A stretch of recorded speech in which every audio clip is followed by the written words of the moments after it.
The Richmond Police Department is investigating a homicide tonight as police were called to South 14th Street this afternoon for a disturbance. Imagine getting ready for what you believe will be a good day. Taking meat out of the freezer and leaving it out to thaw for your evening dinner. Heading out to run some errands, only to never return to your sanctuary. And why not? Well, because you were murdered for being mistaken as being transgender. Welcome to Crime Woods. Please like this video, subscribe, comment, and share across all of your social media platforms.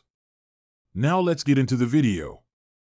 On Friday, June 30th, Richmond, Indiana police were dispatched to Merle Henderson Apartments on 81 South 14th Street around 1:40 p.m. The call was in response to an apparent homicide that had just taken place.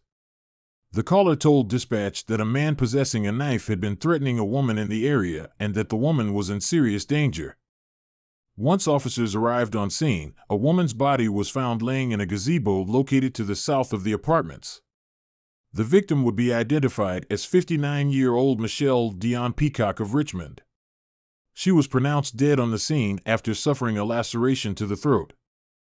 Officers would eventually locate the suspect, and when they did, a struggle ensued. Officers were told a man was threatening a woman with a knife. They found 59-year-old Peacock dead.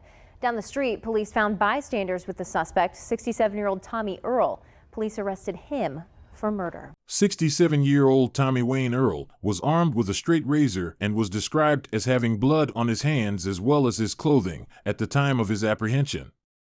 Earl allegedly ignored commands to drop the weapon and comply with responding officers, forcing them to deploy tasers that would ultimately take down the suspect. According to police, Earl had threatened one of the officers on the scene, stating that he would kill him too. Earl was taken to Reed Hospital before being placed back into police custody at the Richmond Police Headquarters.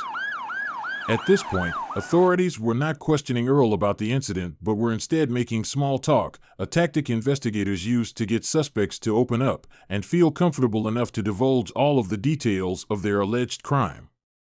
During their interview with Earl, they learned that he was a resident at the same complex where the victim lived, the Merle Henderson Apartments. Earl told investigators that the blow-up stemmed from a dispute he had been having with the victim for several months. Earl told officers, "I finally went off man," as he went on to discuss the incident without being prompted to by authorities. He reportedly told officers that the victim would regularly visit the gazebo near the apartments. During the investigation, Earl continuously referred to the victim as a male who had been acting like a woman. He also shared that he and Michelle had a huge argument the day before the horrific incident. Earl claimed that during this incident, Michelle had pointed a firearm at him after the two exchanged words. When questioned on the homicide, Earl said that he saw the victim sitting in the gazebo and said that he had enough. He proceeded to explain that he walked downstairs from his apartment, but before doing so, he had grabbed a 4 to 5-inch razor blade. He then began heading toward the gazebo, where Michelle would often spend time. Earl told police that he approached the victim face to face and without any provocation, he swung the razor blade in an attempt to cut her throat. A witness was also inside the gazebo at the time of the incident, for which Earl told her he was not there for her, but she was not the only witness to the carnage. Court records indicate that at the time of the incident, employees mowing grass at the apartment complex overheard a woman screaming and claimed to witness Earl cutting the victim's throat with a razor. The witness also claimed that Earl stood over the victim and continued cutting her.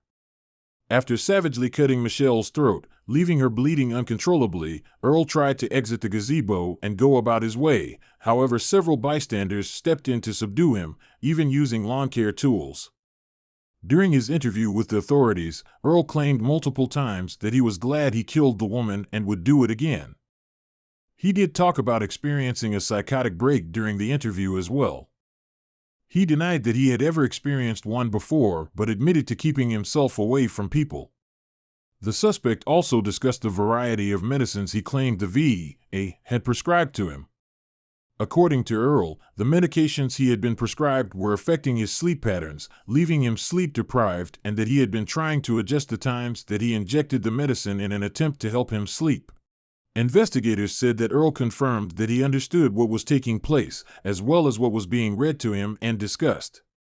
At the conclusion of the interview, Earl told officers that he needed to be kept away from black inmates as he does not get along with them. The victim in this case was a black female whom he perceived was transgender.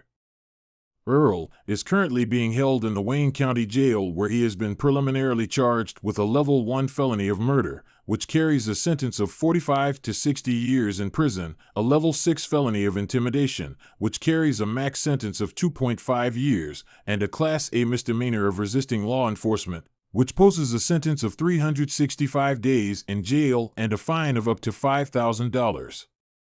Michelle was a cancer survivor and had relocated to Richmond, Indiana about 5 years prior to her murder, a murder that was fueled by racism and transphobia, which proves that transphobia and homophobia affects all of us and not just members of the LGBTQ community.